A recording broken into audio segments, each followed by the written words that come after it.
తాకట్టులో ఉన్న బంగారాన్ని విడిపించి ఆ రోజు ఆన్లైన్ రేటుకే మేము కొంటాం. Sharma gold company.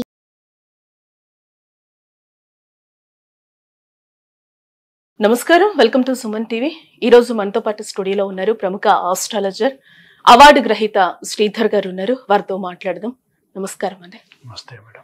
Yes sir, Sridhar గారు, మీ జర్నీ అసలు ఎట్లా స్టార్ట్ అయింది? జ్యోతిషం వైపు ఎలా మళ్ళారు? ఏంటి అసలు? నేను యాక్చువల్గా 19వ ఏటనే ఒక ఆశ్రమంలో పనిచేశాను. చాలా పెద్ద ఆశ్రమం. దానిలోనే మేనేజర్గా ఉండేవాడిని. అందులో ఉన్నప్పుడే చాలా విషయాలు, మంచి కానీ చెడు కానీ, దాదాపుగా 5 సంవత్సరాలలో నేను పడుకున్న రోజులు వేళ్ళ మీద లెక్క పెట్టచ్చండి. అంత కష్టపడ్డానండి. నా ఇంటి నుంచి డబ్బులు తీసుకుపోయి మరి ఆశ్రమానికి పెట్టి అంత బాగా కష్టపడ్డాను. అప్పుడు నాకు మధ్యలో ఒక సంఘటన ఎదురైందండి. అసలు ఆశ్రమం నడుపుతుంది అతను కాదండి, వాళ్ళ గురువు గారి ఆధ్వర్యంలో నడుస్తుంది అని. ఆయన పిచ్చోని లెక్క ఉండేవాడు, అప్పుడప్పుడు వచ్చిపోయేవాడు. మా మధ్యలో ఈ విధంగా కొంచెం పరిచయం నడిచింది. చాలా వేల మంది వచ్చేవారు. ఆ గురువు గారికి నాకు మధ్యలో తోటలో అటు ఇటు తిరుక్కుంటూ మేము మాట్లాడుకునేవాళ్ళం. మా మధ్యలో మంచి పరిచయం, అనుబంధము, ఆప్యాయత అన్నీ. నా గురించి అన్నీ చెప్పేవాడు హ్యాపీగా. ఏంటి నువ్వు ఇలా బతకాలి, ఇట్లా ఉండాలి, నువ్వు దీనికి చేస్తున్నావు, ఈ ఇంత స్థాయి నుంచి ఈ స్థాయికి తీసుకొచ్చావు దీన్ని, ఆశ్రమాన్ని. అసలు నీకు ఆకలి నిద్ర అవన్నీ భగవంతుడిచ్చిన వరము. అప్పుడే నేను చాలా చూశాను ఆయన మహిమల్ని. చాలా అంటే నా కళ్ళారా చూశాను. అప్పుడు ఆ టైములనే ఆయన నాకు దారబోస్తా అన్నాడండి. ఈ శక్తులను కానీ, గురు విద్యలను కానీ, వానికి అన్యాయంగా చేశాను ఆయన, నువ్వు తీసుకో అది అని చెప్పంటే, నేను అప్పటికి నాకు ఇంకా పెళ్లి కాలేదండి. పెళ్లి కాకపోయేసరికి నేను ఇవన్నీ చూశాను. కొన్ని మంచి చూశాను, చెడు చూశాను. మంచి చూశాను, చెడు చూశాను. నాకు అర్థమైంది. నాకు ఇంకా పెళ్లి కాలేదు. ఇంటికి పోతే మాది పెద్ద ఫ్యామిలీ అండి, చాలా పెద్ద ఫ్యామిలీ. ఇంటికి పోతే ఎట్లయినా పెళ్లి చేస్తారు. స్వామి నేను ఇప్పుడు వద్దండి, నేను పోయి వచ్చిన తర్వాత నాకు ఎప్పుడైతే అనిపిస్తుందో అప్పుడు నేను చేస్తానండి అని చెప్తే, నేను ఖచ్చితంగా నువ్వు నా దగ్గరికి వస్తావు అని చెప్పి అన్నాడండి. నేను వచ్చాను ఇంటికి. అక్కడ కొంచెం మంచిగానే సాగదంపారు. వచ్చాను, ఇంటికి వచ్చాను. బిజినెస్లో బాగా బిజీ అయిపోయాను. చాలా అంటే చాలా. నా కిందనే ఒక 200 మంది పనిచేస్తారు. ఓకే, ఆశ్రమంలో ఉన్నారు, అంతా బాగుంది. మీకు జ్యోతిషం వైపు వెళ్ళాలి అని ఎందుకు అనిపించింది శ్రీధర్ గారు? అసలు జ్యోతిష్యం వైపు వెళ్ళాలని కాదు కానండి, యాక్చువల్గా నాకు మంచి బిజినెస్ ఫామ్లో ఉండగా నా జీవితంలో ఒక మరపురాని సంఘటన జరిగిందండి. ఆ సంఘటన వల్ల పూర్తిగా వైరాగ్య స్థితికి వెళ్ళిపోయాను. వెళ్ళిపోయి నా కారులోనే డ్రైవర్ను తీసుకొని దాదాపు ఒక 6 నెలలు ప్రతి ఒక్క ఇండియాలో ఉన్న ప్రతి ఒక్క దేవాలయం దర్శించాను. శ్రీశైలం మొదలు పెట్టుకొని మళ్ళీ శ్రీశైలం దాకా. ఇక నాకు అంటే ఈ యొక్క జర్నీ ఆపేద్దామనే ఒక ఉద్దేశంతో ఆ కారును వెళ్ళగొట్టేశాను. వెళ్ళగొట్టి ఒక 3 months నా యొక్క మానసిక స్థితి మంచిగా లేకుండే. ఆ అడవులో పంటి తిరిగేవాడిని.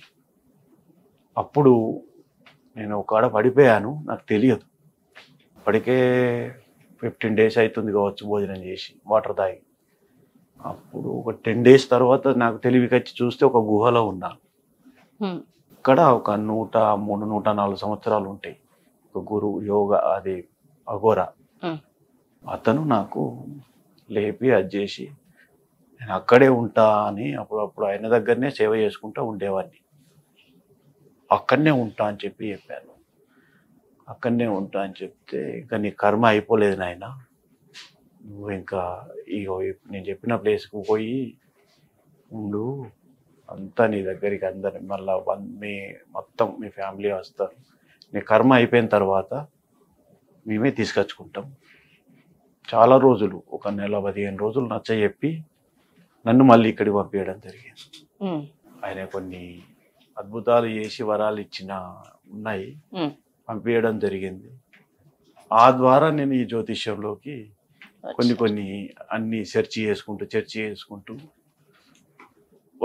వస్తున్నాను. అంతే. జన్మ జాతకానికి గోచారానికి తేడా ఏంటి శ్రీధర్? జన్మ జాతకానికి గోచారానికి తేడా అనేది, గోచారం అనేది జనరల్గా ప్రిడిక్షన్ అండి. అంటే ఓన్లీ ప్రపంచం ఏ విధంగా నడుస్తుంది, ప్రపంచం యొక్క ఆటుపోట్లను ఏ విధంగా పోతాయి, మనిషికి సంబంధించిందే కాదండి. అందులో మనుషులు కూడా ఉంటారు కాబట్టి అందులో 20% ఎఫెక్ట్ పడుతుంది. అదే జన్మజాతకం అలా కాదు. పుట్టిన లగ్నం ఏడుంది, అక్కడి నుంచి చంద్రుడున్న రాశి నుంచే రాశి ఫలాలు చూస్తారు. అది కేవలం ఒక మనిషి మీద 18 నుంచి 19, 20 వరకే పడుతుంది. అలా కాకుండా జన్మజాతకం అయితే ఏది ఎన్ని డిగ్రీలతో నడుస్తుంది, ఏ గ్రహం ఎక్కడుంది, ఏ గ్రహాన్ని ఏది చూస్తుంది, దాన్ని బట్టి కరెక్ట్ అనలైజ్ చేయొచ్చు. కాబట్టి గోచారానికి జన్మజాతకానికి చాలా డిఫరెన్స్ ఉన్నది, 100%. అది మీకు నేను ఇంకో ఎపిసోడ్లో మంచిగా వివరిస్తాను. అది మీకు ప్రూఫ్లు కూడా ఉన్నాయి దానికి. కష్టాలను తొలగించాలంటే మన పరిహారాలు ఉన్నాయా శ్రీధర్ గారు? కష్టాలను తొలగించాలంటే జన్మజాతకాన్ని చూడాలండి ఫస్ట్. వాళ్ళకి ఏం నడుస్తుంది మేము చాలా మందికి చెప్తామండి. యాక్చువల్గా చాలా మందికి చెప్తాం.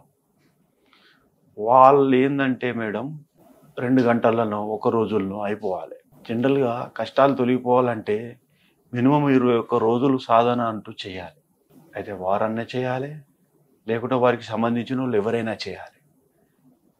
అంతే తప్ప మేము డబ్బులు ఇస్తాము మీరు చేసేయండి అంటే మాత్రం అది కష్టం అండి. వాళ్ళు ఒక 21 రోజులు వచ్చి కూర్చొని మేము చెప్పిన విధంగా చేస్తే వాళ్ళకి 100% నయమే అవకాశం ఉంటుంది.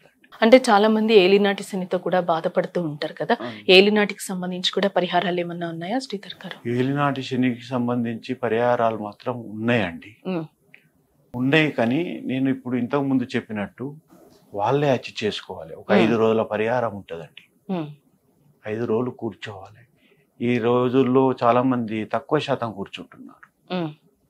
మీరు ఏదో నవగ్రహాలకు నూనె పోసిరండి, శనికి తైలాభిషేకం చేయండి, లేకుంటే ఇది వాళ్ళకి దానం ఇవ్వండి, ఇది వాళ్ళకి దానం ఇవ్వండి అంటే వాళ్ళకు శ్రమకు తగ్గట్టుగా చెప్తలేరండి. 2 సంవత్సరాలైనా శనితో బాధపడతారు తప్ప ఒక 20 రోజులు, ఒక 5 రోజులు కూర్చొని చేయమంటే కష్టపడుతున్నారు. 5 రోజులు కనుక కూర్చొని వాళ్ళు మనసా వాచా కర్మేనా చేసినట్టయితే తప్పకుండా నెరవేరుతాయి. ఏలినాటి శని ఉందని భయపడాల్సిన అవసరం లేదండి. భయపడే అవసరం లేదు. ఏలినాటి శని దోషం ఎప్పుడు కానీ శని మనిషిని హింసిస్తాడు తప్ప కర్మానుసారము హింసిస్తాడు తప్ప జనరల్గా మనిషిని బాధ పెడతాడు తప్ప ఏం చేయడండి. ఏమైనా చేయాలంటే మన జాతక కుండల్లో ఇన్ని గ్రహాలతో పాటు ఇంద్రుడు, వనరుడు, యమధర్మరాజు ఈ ముగ్గురు కూడా కీలక పాత్ర పోషిస్తారండి. ఇది ఒక్కటి అబ్జర్వ్ చేయాలి. చాలా మందికి తెలియని విషయం ఏంటంటే ఇన్ని గ్రహాలు మంచిగా ఉన్న ఒక ఇంద్రుడు ఒక చెడ్డ చూపు చూశాడు అనుకోండి, జీవితం అంతా అతలాకుతలం అవుతుంది. ఒక వనరుడు చెడ్డ చూపు చూశారనుకోండి, మీరు జస్ట్ ఒక యాదగిరి గుట్ట ఇట్లా ట్రిప్ వెళ్ళిరండి, మీ కళ్ళ పంటి నీళ్లు గారుతూ ఉంటాయి, ముక్కు గారుతూ ఉంటుంది, గొంతు ఇన్ఫెక్షన్ అవుతుంది, కడుపులో అంత గడబిడ అవుతుంది, ఇన్ని అవస్థలు అవుతాయి. కాబట్టి మనం దాన్ని కూడా పరిగణలోకి తీసుకోవాలి కంపల్సరీ. చాలా వరకు కూడా వాస్తు లేకపోతే ఆరోగ్య సమస్యలు వస్తూ ఉంటాయని అంటూ ఉంటారు. నిజంగానే అట్లాంటి సమస్యలు వస్తాయంటారా? ఎక్కువ అవుతాయా వాస్తు సరిగ్గా లేకపోతే ఆరోగ్య సమస్యలు? లేదమ్మా, అలాంటిది ఏముండదు. గ్రహ బలం గట్టి ఉంటే మాత్రం వాస్తు కాదు కదా, ఏ శాస్త్రం కూడా న్యూమరాలజీ కావచ్చు, లేకుంటే ఈ వాస్తు శాస్త్రం కావచ్చు, చాలా ఉన్నాయి. ఇంకా ఇలాంటివి మనిషిని అంత ప్రభావితం చేయవమ్మా.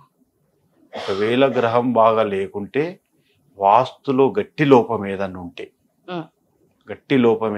ఉంటే అదొక 8% మాత్రం దీనికి యాడ్ అవుతుంది. అంతే తప్ప సపరేట్ ఒక వాస్తు వల్లనే ఒక ఆరోగ్యం చెడిపోతుంది, ఒక వాస్తు వల్లనే ఇది అయిపోతుంది.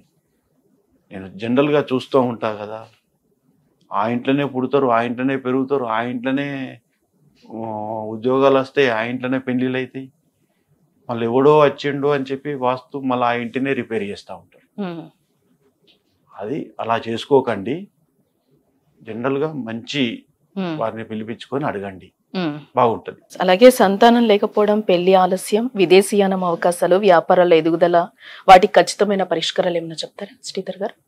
ఉంటాయండి, కానీ చేయించుకునే వాళ్ళకు, చెప్పే వాళ్ళను చేయించుకునే వాళ్ళతోని మంచి 21 రోజుల పాటు మేము ఏదైతే చెప్తామో, మేము ఏదైతే పూజ చేస్తున్నామో అది దాని యొక్క ప్రభావాన్ని బట్టి, కుజదోషం అన్నారండి.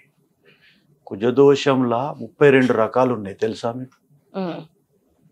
32 రకాలలో అందులో 11 రకాలు చెట్టుకు తాలిగట్టిచ్చేటివే ఉన్నాయి, 3 రకాలు నపుంసకంతో తాలిగట్టిచ్చేటివి ఉన్నాయి, మిగతా ఒక 7 రకాలు జంతువులు అయి ఉన్నాయి, మిగతాయి వేరే రకంగా ఉన్నాయి.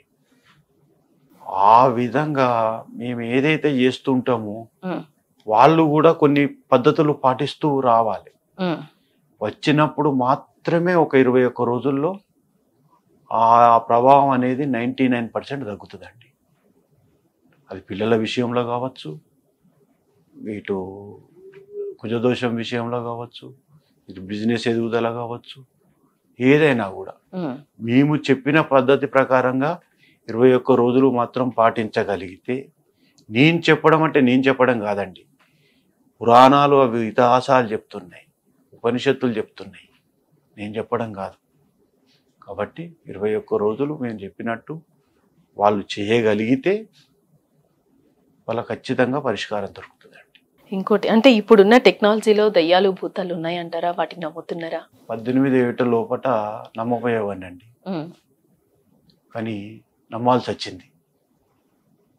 ఒక అమ్మాయి, ఇదే నేను ఇంతకుముందు చెప్పాను చూడండి, గురువు గారని, ఆమె ఆల్వేస్ రెడీ. ఒక అతను రావుస్, ఒక అతను 3 సంవత్సరాలు తింపి తింపి తింపి తింపి మంచంలో పడేశాడు. ఆమెకు అన్ని మంచంలో జరుగుతున్నాయి, వాళ్ళ భార్య. అప్పుడు మా గురువు గారిని తీసుకెళ్తే ఇంటి ముందడికి ఇట్లా కారు పోగుడుతోనే, అప్పుడు అంబాసిడర్లు ఉండేది, కారు పోగుడుతోనే ఆమె 3 సంవత్సరాల నుంచి లేవంది చక్కగా పోయి వంట రూమ్లో కూర్చున్నదండి. నేనే పరిశాన్ అయినా, తీసుకురండి తీసుకురండి అంటే వాయిస్ వస్తుందండి, వాయిస్ వస్తుంది. తీసేసేగల కెపాసిటీ ఉన్న వ్యక్తికి జస్ట్ బొట్టు పెడితే మూర్చపడిపోతుంది. ఓన్లీ ఇప్పుడు సినిమాలో చూపించినట్టు ఈ విధంగా ఇలా రావడం అలా రావడం, ఇందులో మంచి ఉంటాయి, చెడ్డే ఉంటాయి, పిచ్చి లేపేటివి ఉంటాయి, పిచ్చి లేపని ఉంటాయి. దాన్ని మనం తాంత్రికం ద్వారా మాత్రమే దాన్ని అంటే పోగొట్టచ్చు. నేను అది నమ్ముతానండి, 100% ఉన్నాయి. దాని వాయిస్లు కూడా కొన్ని వేల సార్లు విన్నాను, నేను నమ్ముతాను. దయ్యాలు భూతాలు అయితే ఉన్నాయండి, ఉన్నాయి. అది ఎప్పుడు కలియుగంలో మనిషి చనిపోవుడుతోనే 354 రోజులు, 360 రోజులు ఉంటుంది కదండి, 354 రోజులు ఆత్మ అనేది బయటనే తిరుగుతూ ఉంటుంది, పోదు, అంతర్లీనమైపోదు, బయటనే తిరుగుతూనే ఉంటుంది. కాబట్టి ఆ 30 కిలోమీటర్ల సరౌండ్లా ఎవరైతే క్షుద్ర పూజలు చేస్తారో వాళ్ళ ఇండోర్లోకి వెళ్ళిపోతుంది. లేదో చాలా గ్రహం వీక్ ఉంది అనుకోండి, వాళ్ళ లోపలికి వెళ్ళిపోతుంది. అప్పటిదాకా ఉన్న వాళ్ళు 40 సంవత్సరాల దాకా డీసెంట్ లైఫ్ గడిపే వాళ్ళు అప్పటిదప్పుడే కొత్త కొత్త అలవాట్లు అవుతూ ఉంటాయి. మీరు అబ్జర్వ్ చేయండి, అరే 40 సంవత్సరాలు ఒక వెలిగిండు, ఇప్పుడే ఇట్లా తయారయ్యాడు అని. రాకేష్ మాస్టర్ చూశారుగా సినిమాలో, అంత పిచ్చి పిచ్చి అయి చనిపోయాడు. ఆ విధంగా గ్రహ ప్రతీక ఏ పూజలు చేయాలంటారు? గ్రహ ప్రతీక అనే దానికి పూజలు అనేటి వాటి అన్ని గ్రహాలు మంచియేనండి, అన్ని గ్రహాలు చెడ్డే. కానీ ఆ మనిషికి ఏ గ్రహం అయితే నడుస్తుందో అది బ్యాడ్గా ఉందా, దాని మీద ఏదైనా దృష్టి చూస్తుందా అనే దాన్ని బట్టి మనం నిర్ధారించబడుతుందండి. అప్పుడు మనం పూజలు చెప్తాం. అంతే తప్ప రవిగ్రహం నడుస్తుంది కదా, రవికే పూజలు చేయాలి అని కాదండి. రవి బలంగానే ఉంటాడు. రవి బలంగా ఉన్నా, రవి బలంగా పోతున్నా ఒక 4 గ్రహాలు కనుక వేరే దృష్టితో చూశాయి అనుకోండి, ఈ రవి ఆటోమేటిక్గా వీక్ అయిపోతాడు. అప్పుడు ఈ రవి ఏం చేయలేడు. కాబట్టి వీటిని కాదు, చూసే వాటిని మనం కంట్రోల్ చేయాలి. ఆ 4 గ్రహాలకు, ఆ 3 గ్రహాలకు చేయాలి. ఇది నేను ప్రత్యేకించి మీరు అడిగిన ప్రశ్నకు నేను చెప్పేదానికి కొంచెం సంబంధం ఉంటూనే ఉంటుంది. కాకపోతే ఏంటంటే ఈ చాలామంది విషయాలల్లో కొన్ని తప్పులు జరుగుతున్నాయి కాబట్టి నేను చెప్తున్నాను. వాటికి సరి చేస్తే ఇది ఆటోమేటిక్గా సెట్ అయిపోతుంది. ఒక మనిషి నడుస్తుంది అనుకోండి, ఏదన్నా ఒక వస్తే ఇది ఆగిపోదా, అదే విధంగా ఉంటుంది. అఘోరాల జన్మరహస్యం, జన్మ రహస్యాలంటూ నాకు తెలియదు కానీ మేడం, వాళ్ళ జీవిత శైలి మాత్రం చాలా బాగా తెలుసండి. ఎందుకంటే నన్ను తీసుకుపోయింది కూడా ఒక అఘోరనే లోపలికి. వాళ్ళ శైలి మాత్రం తెలుసండి. అఘోరం అంటేనే ఏ ఘోరం లేనిదే అఘోరం. వాళ్ళ జీవిత శైలి మాత్రం, వాళ్ళ పంచభూతాలే ఆహారం అండి. పంచభూతాలే వాళ్ళకి ఆహారం. విన్నావా? ఎప్పుడు కానీ ఎవరైనా ప్రపంచం దేశం చల్లగా ఉండాలని చూస్తారు తప్ప వాళ్ళకు ఇంకోలకు అన్యాయం చేయడం అంటూ జరగదండి. అఘోరాలు, నిజమైన అఘోరాల దగ్గరికి ఒక అసాధారణమైన వ్యక్తి పోయి కలవడం అనేది జరగదు. అది పూర్వజన్మ సుకృతం ఉంటే తప్ప. వాళ్ళ మీద ఇంకో రూమర్ ఉందండి. శవాలను తింటారు, ఇది చేస్తారు. వాళ్ళు శవాలను తినడం అనేది ప్రకృతిలో చీమ కానించి ప్రతి ప్లాస్టిక్ బాటిల్ కాంచి అన్ని పనికి వేస్తాయి. కానీ చచ్చిపోయిన శవం మాత్రం గంటలో విషం అవుతుంది. అందుకే ఆ శవం తీసుకెళ్తారు. ఆ తీసుకెళ్ళి కూడా ఈ ఒక అఘోరి కావాలంటే 12 సంవత్సరాలు సాధన చేయాల్సి ఉంటుంది. వాళ్ళు సాధన చేసి వచ్చిన తర్వాత ఆ కోసిన ముక్క, ఇంతంత ముక్కని ఇస్తారు వాళ్ళ తినుమని. ఆ తినుమని ఇచ్చినప్పుడు వాళ్ళకు ఆ వాంతులు విరోచనాలు కాకపోతే అప్పుడు వాళ్ళ దానిలో చేర్చుకుంటారు. వాంతులు విరోచనాలు అయితే దానికి విరుగుడు మంది ఇచ్చి నువ్వు పని చేయకపో అని పంపిస్తారు. లోక కళ్యాణం కోసం 100% పనిచేస్తారండి. లోక కళ్యాణం కోసమే వాళ్ళు బతుకుతారు. పంచభూతాలే వాళ్ళ ఆహారం. విన్నావా? లోకంలో ఏ విపత్తు వస్తుందనగానే వాళ్ళు బాగా అలర్ట్ అయిపోయి అన్ని విధాల జలంలో ఉండగలుగుతారు, అటు హిమాలయాల్లో మంచులో ఉండగలుగుతారు, ఎటువంటి పరిస్థితుల్లోనే ఉండగలుగుతారు. వాళ్ళు గొప్ప వాళ్ళండి, ఈశ్వరునితో సమానం. అందులో ఏమాత్రం డౌట్ లేదు. మీ సమస్య నుంచి బయటపడాలి అనుకుంటున్నారా? అయితే స్క్రీన్ మీద ప్లే అవుతున్న నెంబర్కి కాల్ చేస్తే మీ సమస్యలన్నీ పరిష్కారం అవుతాయి.